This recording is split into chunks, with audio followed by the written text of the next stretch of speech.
Hello students, welcome back. Let us resume our discussion. We had been discussing how to utilize a chain rule, and we talked about the step-by-step process. Outside in, inside stay the same, and the derivative of the inside goes out like a dangling chain. Outside part, inside part, the chain part. We went through some elementary examples.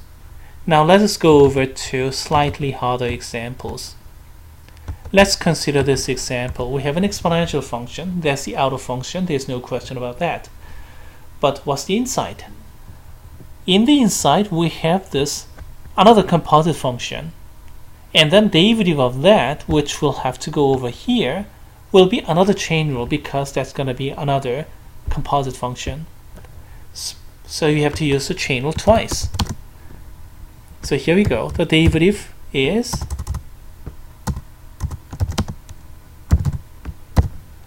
step 1, exponential functions stay the same. Step 2, inside stay the same, so doubly staying the same.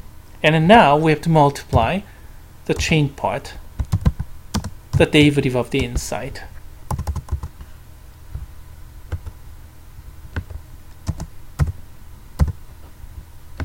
And then let's move on to this portion here. Let's go ahead and do that. Let's consider this as a separate new problem. And now let's consider the derivative of this square root part. So how does that work? Outside, 1/2 power function. And subtracting 1 from the power, we get that.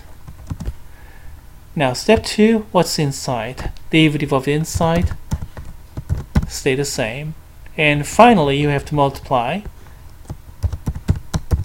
derivative of the inside, this inside.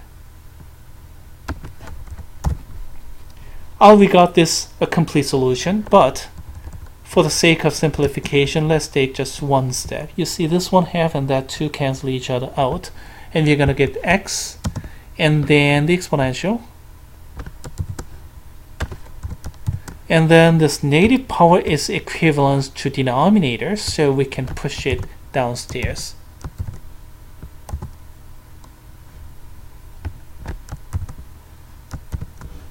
X squared plus 1.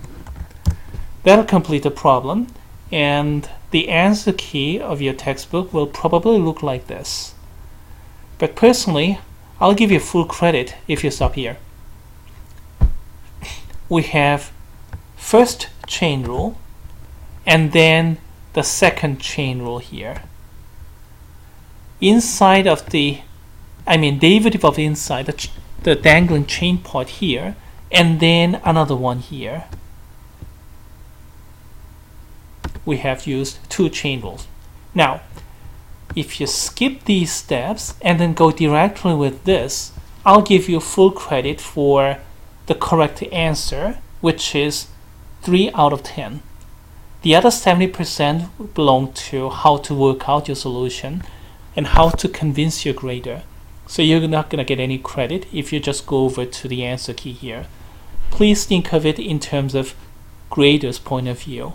How can I tell whether a student just copied the answer from CAS calculator without knowing what to do and how to do, or student actually followed all the steps and then got it right in the end? There's no way I can tell if I see only the answer. So the answer counts for 30%, and the other 70% is about communication, how to convince your idea. So you have to know how to write, and that is why I'm emphasizing this ... part. As a matter of fact, this really helps you slowing down. Instead of going directly to all these, just take the first step and then pause. And then let's consider the second part as separate problem. Just copy down and then work out here.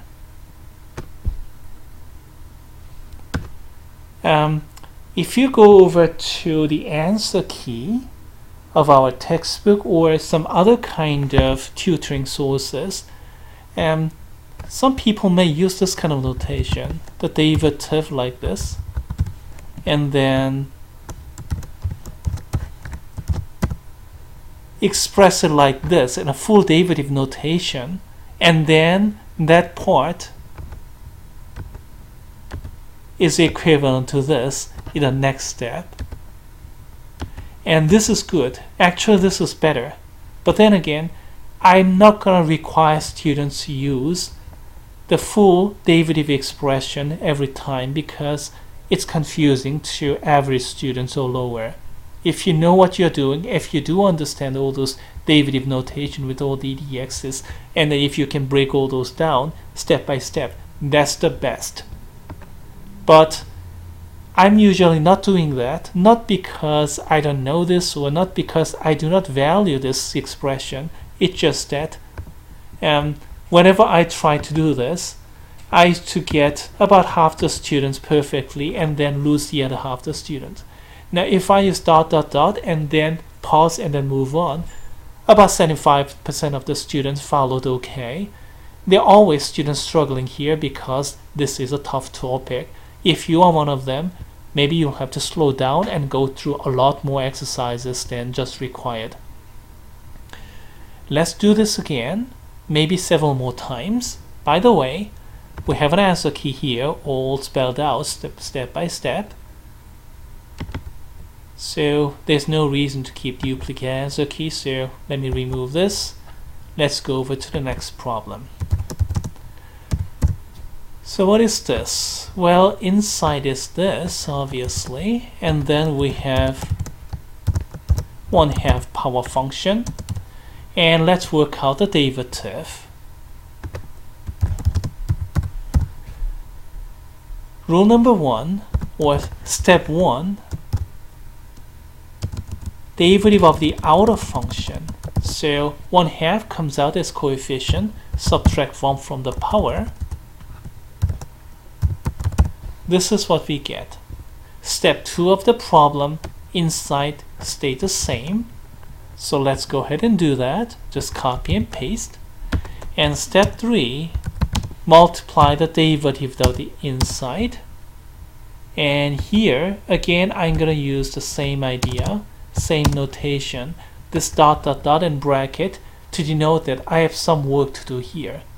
But instead of going right away, let me take a bit of a break, maybe a mental break, and then stop this first step, copy everything, and then let's consider how to deal with this ... part, the derivative of the inside, just like a separate new problem. Ready? Okay, what's the derivative of 2x squared? 4x. What's the derivative of plus 1? That's 0, no problem there. What is the derivative of this exponential? Oh my. Another composite function here. So, ready to apply another chain rule here? If you're not ready, then you could just use ...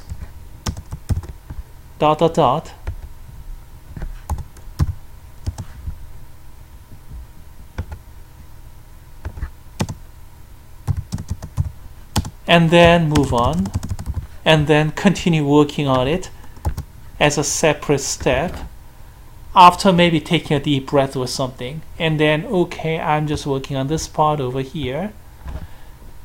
If you're comfortable with going ahead with this derivative right away in step 2, let's go ahead and do that. Let's pretend I'm not comfortable, and then let's take another extra step for this exponential part. Shall I go ahead? Okay, let's do that. Exponential function always stays the same, so stay the same, and we have to multiply the derivative of the inside.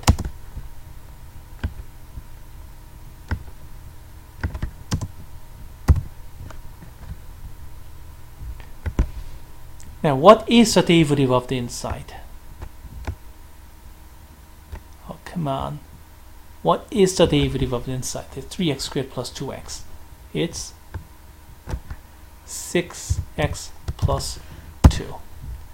That completes the problem. Well, derivative of the outer function and inside stay the same. and then okay, all stay the same, and then derivative of the inside easier part 2x squared plus 1 I did. Exponential part, okay, let's keep it for the next step. If you can do all this on single step and then just go ahead with two-step problem, just go ahead, that's fine. I can understand it. Most of the time, however, it's going to be really beneficial if you slow down and take extra steps. It really helps you cutting down the mistakes. And I cannot emphasize that aspect too much, because if you make a mistake, and mistakes can add up, and in exercises you think you know, and then you think you're passing, and take the exam and all of a sudden you're getting 55 after getting 70, 80s all the time. That's because you're making some mistakes, and mistakes are adding up, and you are more mistake prone when you're more stressed out, like the exam environment. How do you cut down those mistakes? By taking extra steps. I am really emphasizing. Well, here's the full solution. And I cannot emphasize these extra steps too much. They are not unnecessary. They are necessary. One final comment.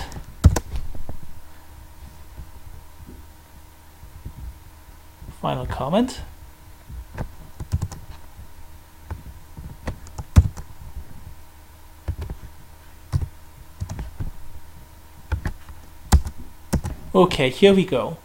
What's the difference between this expression down here and the correct expression before? What's the difference between this? This we know is right. This one, is there any difference between the two? This is correct, yes, we checked out. This one is not correct. What's the difference between the two? Did you notice the location of the parentheses or brackets? Here 6x plus 2 went inside this big bracket. This time it went outside. Does it make difference? Yes, it does.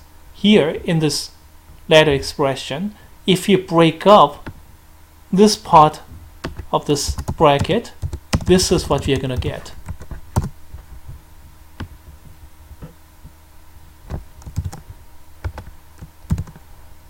You have to distribute this 6x plus 2 to both sides, and you end up with this expression. Now compare this expression down here, second expression, and then this expression up there, third expression. Are they the same? No, they aren't. This makes a difference.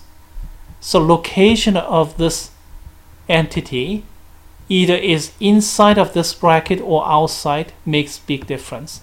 A lot of students do not bother closing the bracket, closing the parenthesis. I think this is a bad habit, and it is the habit being reinforced by calculators, because many of the calculators just spit out the computation if you do not bother closing down the parentheses or brackets perfectly.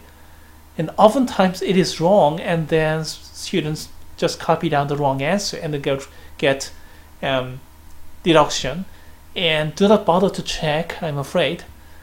Here in this course, I really intend to hammer this out. The parenthesis is causing a big difference between this and that. And if you're just missing a parenthesis, sometimes direction, many a time just warning, not too much. But in this particular case, they're making significant differences. Two different functions. In this case, about 2 points off. So be careful about all kinds of mathematical symbols. They're particularly important in this module in chain rule.